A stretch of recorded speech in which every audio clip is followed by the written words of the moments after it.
नमस्कार, मैं doctor Noorjahan. I am associate professor political science from MS college Bikaner. MA final year की class में मैं आज जो आपको टॉपिक पढ़ाऊंगी वो है प्रत्यर्पण। मोस्ट इम्पोर्टेंट टॉपिक है और पॉपुलर भी है। जब भी अंतर्राष्ट्रीय कानून की बात आती है तो इस विषय पर निश्चित रूप से चर्चाएं होती है और अंतर्राष्ट्रीय क्षेत्र में ये प्रत्यर्पण जो है वो एक विवादास्पद विषय भी रहा है। इसका अत्यधिक उल्लंघन भी हुआ है। ये ऐसी क्या चीज़ इसमें है जो ये पॉपुलर भी रहा है और विवादास्पद भी रहा है, इस पर हम चर्चाएं करते हैं। आप अपने स्क्रीन पर देख पा रहे होंगे कि मैंने इसमें आपको अर्थ, परिभाषा और आवश्यकता, टॉपिक नेम प्रत्यर्पण है, जिसमें हम जो चर्चाएं करेंगे वो अर्थ, परिभाषा, प्रत्यर्पण की आवश्यकता और प्रत्यर्पण के संबंध में प्रतिबंध, इस पर हम आज चर्चा करेंगे। मैं फर्स्ट ऑफ ऑल इसकी मीनिंग पर बात कर लूँ। मीनिंग को जो है वो आप स्क्रीन पर देख पा रहे हैं। जब कोई व्यक्ति एक देश में भीषण अपराध करके उस अपराध के दंड से बचने के लिए दूसरे देश में भाग जाता है या चला जाता है, तब पहले देश की प्रार्थना पर दूसरा देश उस अपराधी को उसे सौंप देता है। ये प्रक्रिया जो है वो क्या कहलाती है? प्रत्यर्पण।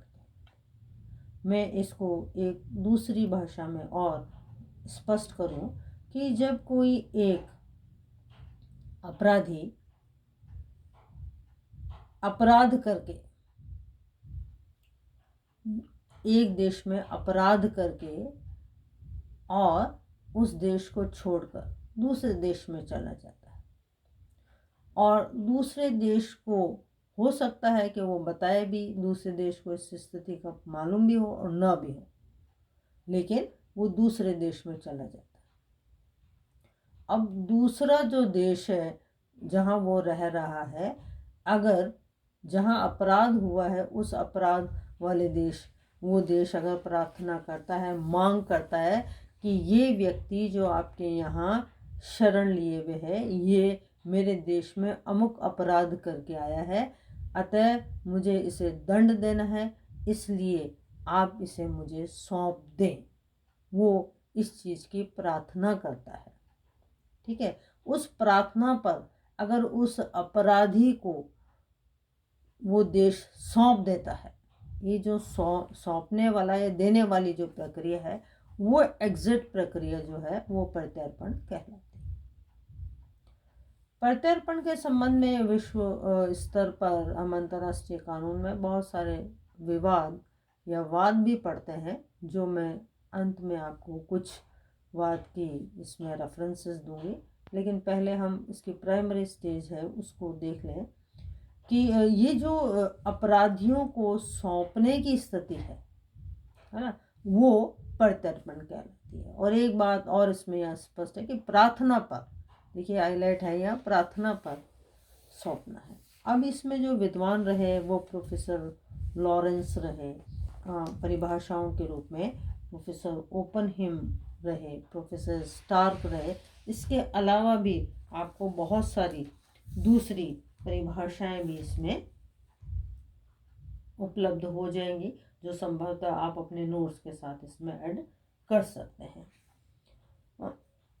सकते हैं। अब ये है कि ये जो प्रत्यर्पण है, इस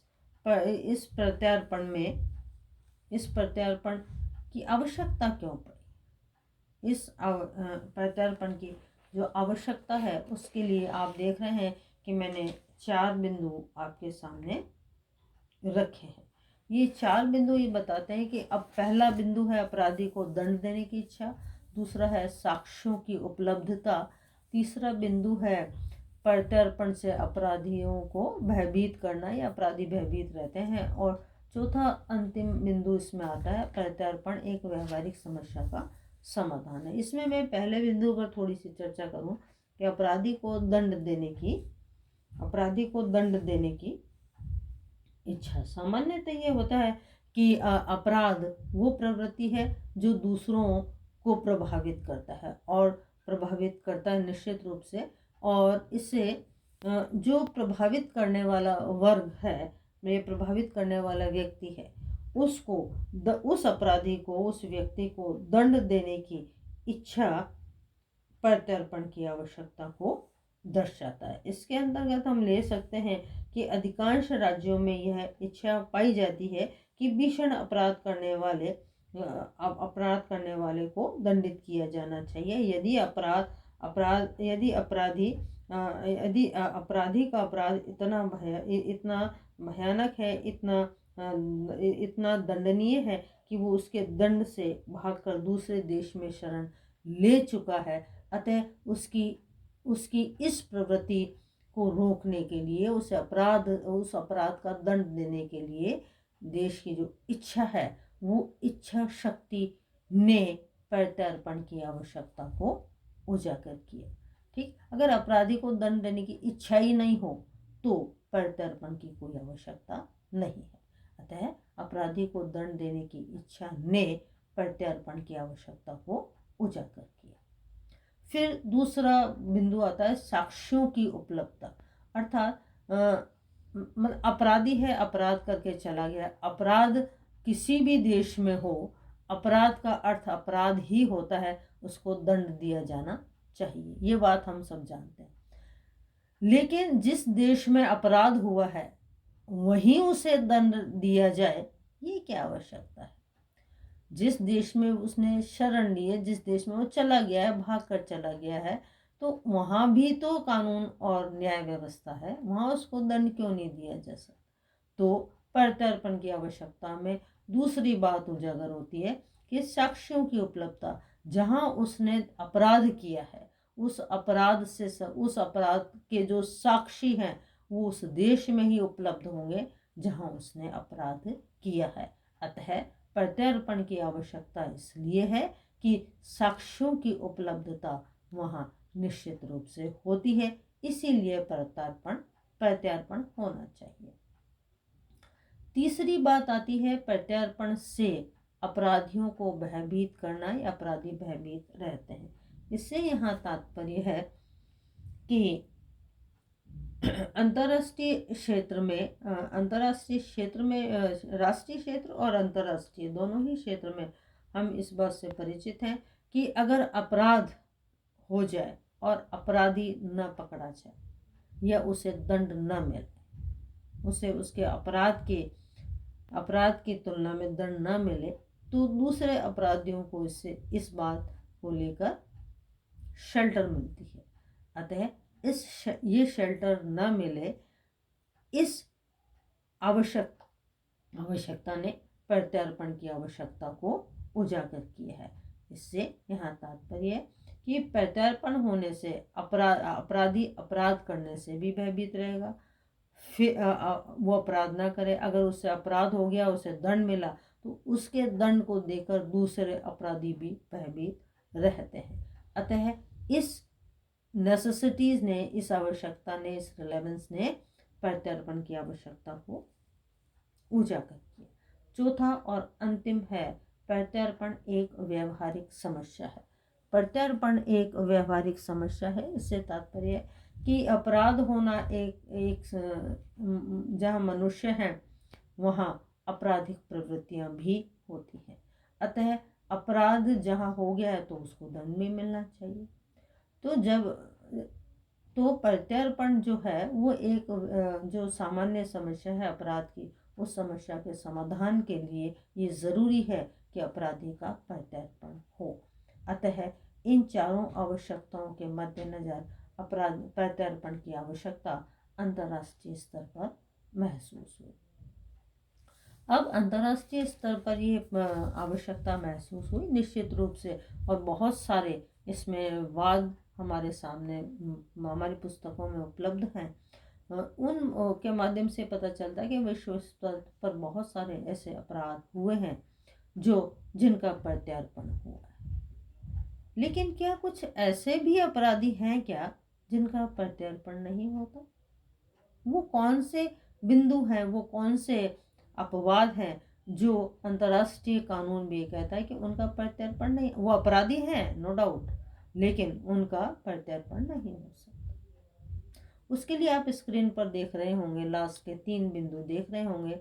राजनीतिक अपराधी न हो, सैनिक अपराधी का प्रत्यर्पण नहीं होता और धार्मिक अपराधी का प्रत्यर्पण नहीं होता। अब ये राजनीतिक अपराधी से यहाँ तात्पर्य क्या है? अर्थात कोई एक देश जहां अपराध होता है, अपराध करने वाला व्यक्ति किसी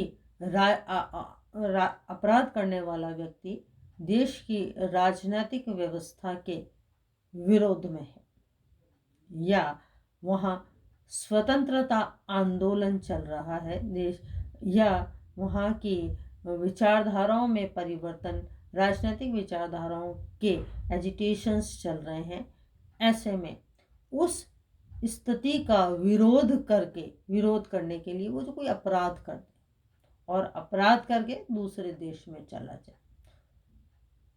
तो वो राजनीतिक अपराधी है। जिस देश में अपराध हुआ है वो अगर प्रार्थना करता है दूसरे देश से कि ये मेरे यहाँ ये अपराध करके आया है, आप इसे वापस लौटा दें या मुझे सौंप दें, तो जिस देश से प्रार्थना की गई है वो देश उस अपराधी के राजनीतिक अपराध करने के प्रमाण प्रस्तुत करता है या बताता है कि इसने इन राजनीतिक परिस्थितियों की वजह से अपराध किया है, अतः इसका प्रत्यर्पण नहीं हो सकता, इसका प्रत्यर्पण नहीं किया जाएगा। अब ये बात बिल्कुल साफ है कि ऐसे में अगर उन दोनों देशों के बीच प्रत्यर्पण से संबंधित कोई संधियां भी हो चुकी हैं, लेकिन उसके बावजूद भी राजनीतिक अपराधी का प्रत्यर्पण नहीं होगा।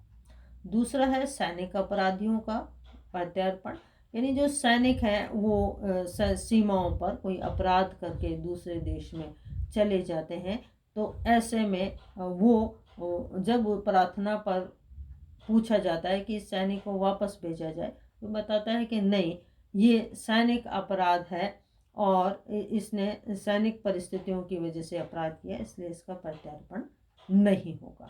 अतः दूसरा जो पॉइंट इम्पोर्टेंट है वो है सैनिक अपराधियों का प्रत्यर्पण नहीं होता। तीसरा है धार्मिक अपराधियों का भी प्रत्यर्पण नहीं होगा। धर्म के स्तर पर किए गई गतिविधियों